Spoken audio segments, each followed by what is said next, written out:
آپ پوچھیے. شیطان کس طرح کی چیزوں کے میں ملوث ہوتا ہے؟ دیکھیے بات یہ ہے کہ جس وقت آپ ایک غلط ارادہ کر لیتے ہیں، آپ نے فیصلہ کر لیا کہ آپ ایک غلط کام کریں گے، آپ نے اپنے ارادے اور شعور سے یہ فیصلہ کیا، آپ چل پڑے اس مقصد کے لیے، اب شیطان کو موقع ملتا ہے، آپ معمول بن چکے ہیں اس کے. اب جس وقت آپ اپنے آپ کو ایک معمول کی حیثیت سے پیش کر دیتے ہیں، یہ آپ کا ارادہ ہے، اس کے بعد وہ اثر انداز ہونا شروع ہو جاتا ہے. تو جب آپ اپنے آپ کو کسی برائی کے حوالے کر دیتے ہیں، اس کے بعد پھر شیاطین جن بھی اثر انداز ہوتے ہیں اور شیاطین انس بھی اثر انداز ہوتے ہیں. آپ کے گھر میں جو ٹیلی ویژن رکھا ہوا ہے وہ اپنے اندر ریسیو کرنے کی صلاحیت رکھتا ہے، تبھی یہ ممکن ہوتا ہے کہ جو کچھ ٹیلی ویژن اسٹیشن میں ہو رہا ہے وہ اپنے گھر میں آپ دیکھ سکیں.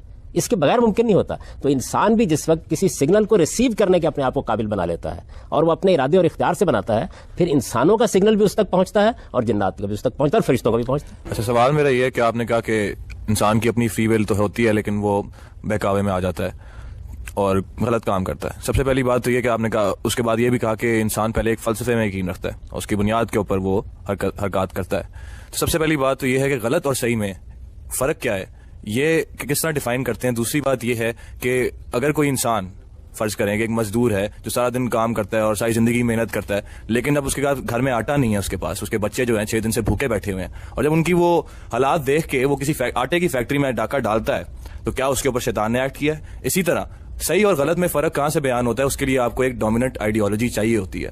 آپ اگر کمپیریٹیو ریلیجن دیکھیں اسلام سے باہر نکل کے، کہ جتنے بھی مونوتھیسٹک معنی کہ ایک خدائی قوت میں یقین رکھنے والے جتنے بھی اب تک مذاہب آئے ہیں، ان سب میں شیطان اور اس کے اپوزٹ ایک خدائی قوت میں یقین کی بات کی گئی ہے تاکہ ان میں ایک بیلنس پیدا ہو، اور اسی کی بنیاد کے اوپر کافی کام کیے جاتے ہیں. صحیح اور غلط میں کیا کہتے ہیں فرق بیان کیا جاتا ہے، نہ کہ اس کے جو آپ کی ایک مادیاتی کنڈیشن ہے آپ اس کو اینڈ میں اگنور کر دیتے ہیں.